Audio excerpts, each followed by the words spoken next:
Hey folks, Nate Gilman here from MMCs, the first software that makes getting your merchant mariner credential really, really simple. We've been getting a lot of questions about how to renew your captain's license. So we broke it down in here. There's 9 easy steps.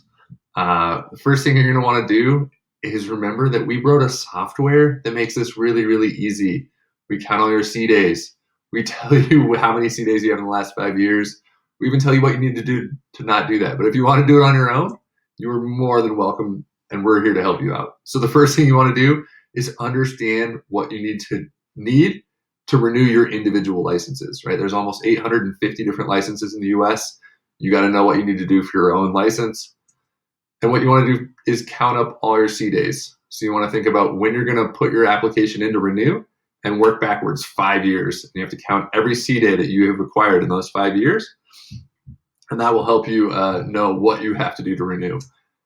Then once you know how many C days you have, depending on which endorsements you hold, you will have to either maybe take a take-home test, which is a pretty easy take-home test, but you still have to do it. If you have a domestic licenses, if you have SECW attached on there, you're going to have to take different trainings, be that revalidation or refreshers, but you're going to have to take those, right?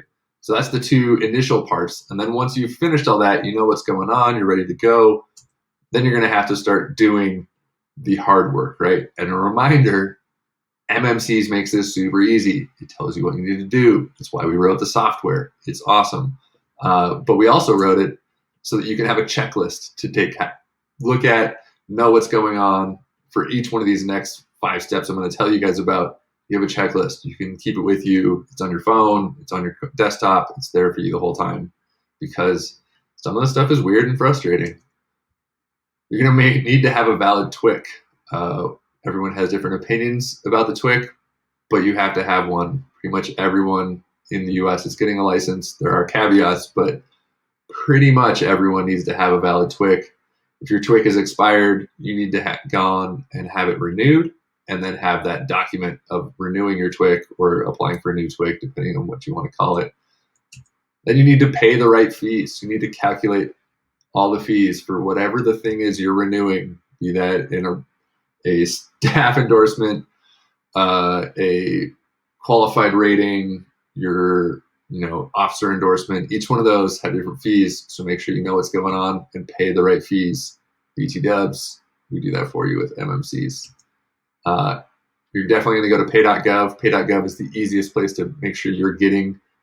It's the only place where you can pay the appropriate fees as you go through the process. It's pretty straightforward, but do you guys know the number 2 most common mistake made by people submitting their merchant mariner credential or MMC renewals? Paying the wrong fees, not paying through pay.gov, right? And if you pay the wrong fees, you're going to get an awaiting information letter and you got to figure out how to navigate that. We're pretty happy to do that on your own. If you're renewing an MMC, make sure you take a picture of every page, front, back, every sticker that you put into your book. Like everything needs to be there, and making sure that it's all visible, readable. We store that for you as well. And then you have to have evidence of passing a drug test. Read the rules. You can only take a 5-panel drug test, or you can do one of the other 2 ways, but you need to make sure that you're squared away and good to go and that you have drug tests, and it has to be within 185 days of your application. If you're active duty and you got your command to sign a letter for you that has everything, that date needs to be within 185 days when you're submitting. If you're part of a drug consortium, the date on the top of that letter has to be within 185 days of when you're submitting your application. I think you guys understand what I'm saying. And then you got to make sure you put in your unexpired medical certificate. And that just means you have one on file, right? Like the Coast Guard medical folks are incredible. They're doing great work. They're really fast. But to make your life easy, when you go to do your next medical eval, bring the 719K with you. Pre-fill all the parts you can and make it really easy for that physician's assistant or the doctor that's going to be going through and checking those things for you. But make sure you bring it with you, because if you don't have that, they're not going to accept it when you mail that to Coast Guard Medical.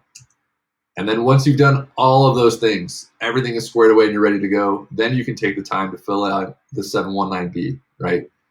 Only when everything is done do you fill out the 719B. And you want to make sure to put special attention to that box down on the bottom. You need to write every single endorsement that you have on your Coast Guard credential needs to be written down there. If you don't write those, you risk losing those pieces because you're not asking to renew those again. So write every single thing that is on your MMC that you want to renew down there. If you don't, you will lose it. It's horrible. We watch it happen all the time, but don't lose things you've already earned.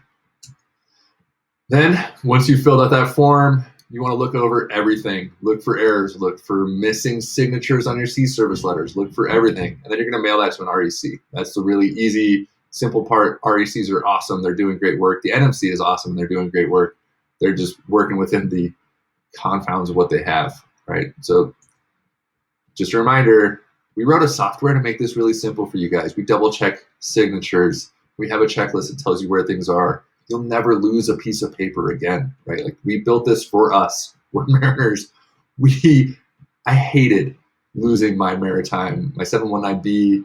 That's not true. 719S. I've lost those. I've lost sea service letters. Had to go back to a captain, ask them to sign another one, and it's embarrassing. It's frustrating, and it slowed me down. And we wrote this whole software to make it so your life is a little bit easier.